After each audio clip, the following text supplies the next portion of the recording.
የማይናቀውን ሰው በጸጥታ እንዲሰቃይ የሚያደርጉ 5 የሳይኮሎጂ ሚስጥሮች።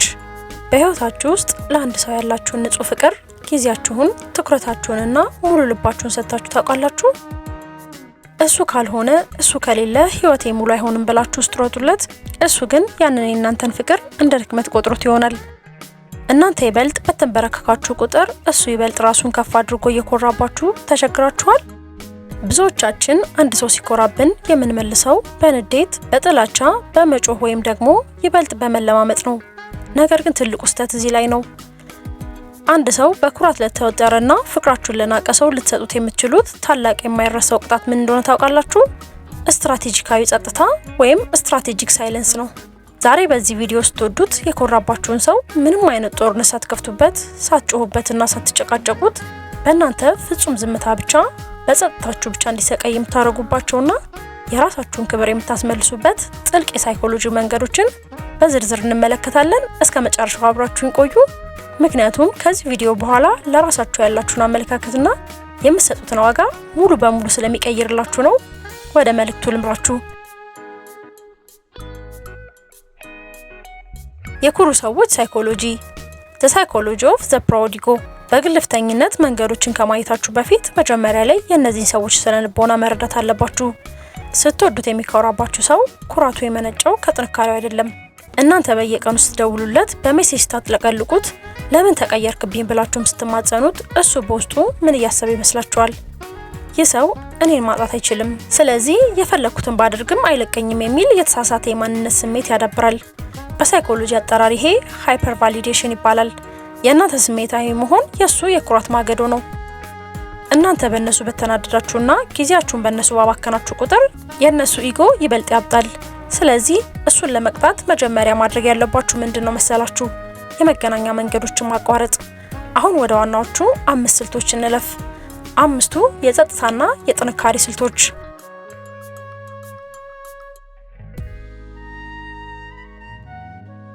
አንደኛ፣ ፍጹምና ድንገተኛ መጥፋት The law of scarcity። ስልክ ሲደውል አለማንሳት ወይም ሜሴጅ ሳይመልስ ሲቀር የመጀመሪያውና ከባዱ ህግ ፍጹም ዝምታ ነው። ብዙ ጊዜ ሰዎች ለመራቅ ሲያስቡ ካሁን በኋላ አልደውልልህም ብለው ዝግጅት ያደርጋሉ ወይም ይዝታሉ። ይህ ስህተት ነው። ለሚኮራ ሰው ማስጠንቀቂያ አይገባውም። ያለምንም ማብራሪያ፣ ያለምንም ንዴት ዛሬውኑ ድንገት ጸጥ በሉ። ስልክም አትደውሉ፣ ሜሴጅም አትጻፉ። መጀመሪያ ላይ ያ ሰው ሊያኮርፍ ፈልገው ነው ብሎ ሊያስቡ ይችላሉ። ነገር ግን 3 ቀን፣ 5 ቀን፣ 1 ሳምንት እያለ ሲሄድ የእናንተ ድንገተኛ መጥፋት በአእምሮ ውስጥ ፍርሃትን ይዘራል። የለመደውን የትኩረት ቦታ ሲያጣ በእውነትም አጣሁት ወይም አጣኋት እንዴ የሚለው ጥያቄ በዝምታ ውስጥ እንዲሰቃይ ያደርገዋል።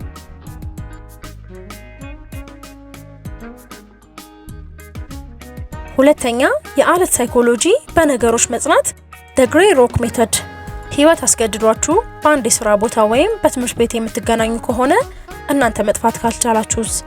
እዚህ ጋር ነው ግሬይ ሮክ ሜተድ የሚባለው የሳይኮሎጂ ጥበብ የሚመጣው። ልክ እንደ መንገድ ዳር ድንጋይ የጸናችሁ ሁኑ። ሲያገኟችሁ ሰላም ታስጧቸው። ነገር ግን ምንም አይነት የስሜት ወዝ አይኖራችሁ። አታኩርፉ፣ አትቆጡ፣ ፊታችሁን አታጨማትሩ። በደማቅና ሞቅ ባለ ፈገግታም አትቀበሏቸው። ጥያቄ ሲጠይቋችሁ በአጭር ቃላት አዎ ወይም አይደለም ብላችሁ ምላሽ ስጡ። ያ በፍቅራችሁ ላይ የኮራ ሰው እናንተን ለማናደድ ወይም ስሜታችሁን ለመቀስቀስ የሚወረውራቸውን ቃላት በእናንተ የመረጋጋት ፊት ሲከሽፍ የራሱ ኩራት መልሶ ራሱን ይለበልበዋል።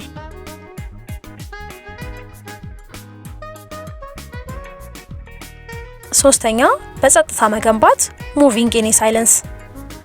አንድ ሰው ሲኮራባችሁ ትልቅ በቀላችሁ እሱን ለማሳነስ መሞከር ሳይሆን ራስን ማሳደግ ነው። ብዙ ሰዎች ሲራቁ ወይም ትኩረት ሲያጡ ፎቶአቸው ላይ የሀዘን ጥቅስ ይለጥፋሉ። ይህ ለኩሩ ሰዎች እየተሰቃዩልኝ ነው የሚል ደስታ ነው የሚሰጠው። እናንተ ግን በጸጥታ ስሩ፣ ራሳችሁን አሳምሩ፣ በስራችሁ ላይ ትኩረት አድርጉ፣ አዳዲስ ክህሎቶችንም አዳብሩ። ስለ ስኬታችሁ ለነሱ አታውሩ። ነገር ግን እናንተ ካለነሱ ህይወታችሁ ይበልጥ አምሮበት በራሳችሁ ተማምናችሁ ስትራመዱ ከሩቅ ሆኖ ሲያዩአችሁ ያኔ እውነተኛ ስቃይ በውስጣቸው ይጀምራል። እኔ ናኩት ሰው ከኔ ውጪ እንዴት ሊያምርበት ቻለ የሚለው ሐሳብ እንቅልፍ ይነሳቸዋል።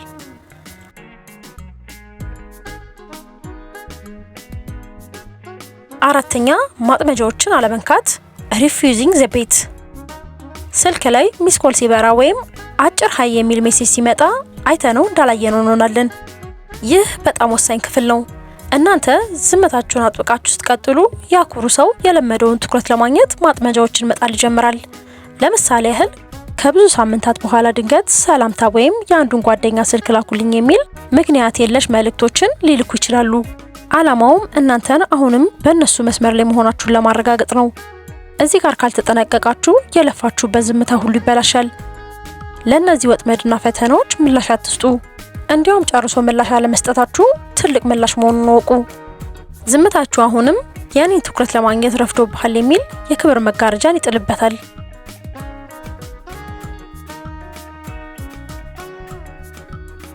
አምስተኛ የመጨረሻው ስንብት ያለ ጸጸት ያንን ኩሩ መተው። አሞር ፌት ኤንድ ሙቪንግ ኦን። አንድ ሰው በዝምታ ውስጥ ሆኖ ወደ ፀሐይ መውጫ እያየ በኩራት ሲራመድ የፊቱ ገጽታ ሰላማዊ ነው። እውነተኛና ጠንካራ ሰው እሴቱን ያውቃል።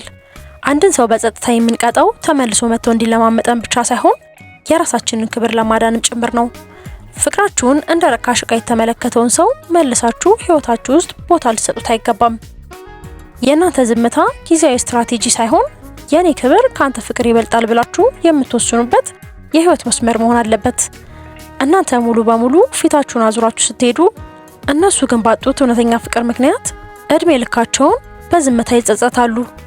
የስነ ልቦና ውጤቱ ሳይኮሎጂካል ኢምፓክቱ ደግሞ እናንተ ይህንን ስታደርጉ በእነዚያ ኩሩ ሰዎች ላይ ምን ይፈጠራል መሰላችሁ? በመጀመሪያ ሳምንት ይደውላሉ ብለው ይጠብቃሉ። በሁለተኛው ሳምንት መናደድ ይጀምራሉ። በሶስተኛው ሳምንት ግን እውነትም አጧቸው የሚል ድንጋጤ በአእምሯቸው ላይ ይለቀቃል። የሰው ልጅ ተፈጥሮ ሆኖ ሁልጊዜ የሚፈልገው ያጣውን ነገር ነው። በእጃቸው እያላችሁ የራቆተው የእናንተ ፍቅር በእጅ የያዙት ወርቅ እንደ መዳብ ተቆጥሮ ከነበረ አሁን በመዳቡ ምትክ ወርቅነታችሁ እየታሰበ ናፍቆት ይሆንባቸዋል። በሰዎች ፊት ኩሩ መስሎ ቢታዩም ማታ ማታ ግን ባዶነቱ እያነቃቸው በጸጥታ እንዲሰቃዩ ያደርጋቸዋል። እናንተ ግን በሰላም ትኖራላችሁ። የምትወዷቸው ሰዎች ሊኮሩባችሁ፣ ሊንጠባረሩባችሁ ይችላል፣ መብታቸው ነው። እናንተ ግን ያንን ኩራት ተቀበላችሁ ራሳችሁን የምታሳንሱበት ምክንያት ምንም የለም። ጩኸታችሁንና ልመናችሁን ያልሰሙ ሰዎች ዝምታችሁ እንዲያስደነግጣችሁ አድርጉ። ትልቁ ጥንካሬያችሁ የሚጀምረው ካሁን በኋላ ለሚያንኳስሷችሁ ሰዎች የምታወጡትና የምታቃጥሉት ጉልበት የለኝም ብላችሁ ራሳችሁን ስታከብሩ ነው። እናንተ በሰላምና በኩራት ወደፊት ስትራመዱ፣ እነሱ ግን ባጡት ታላቅ የፍቅር እድል ምክንያት በጸጥታ እንዲሰቃዩ ተዋቸው። ይህ ቪዲዮ ጥንካሬ እንደሰጣችሁ ተስፋ አድርጋለሁ። እናንተስ በህይወታችሁ እንዲህ አይነት ኩሩ ሰው ገጥሟችሁ ያውቃል እንዴ? በምንስ መንገድ አስተናገዳችኋቸው? ሀሳባችሁን ከታች በኮሜንት መስጫ ላይ አጋሩኝ። ቪዲዮን ከወደዳችሁት ላይክ ማድረግና ለጓደኞቻችሁ ማጋራት አትርሱ።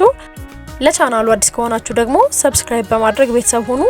በሚቀጥለው በጥልቅና በማራኪ ቪዲዮ እስከምንገናኝ ድረስ ራሳችሁን ጠብቁ፣ በራሳችሁ ተማመኑ። ሰላም ቆዩልኝ።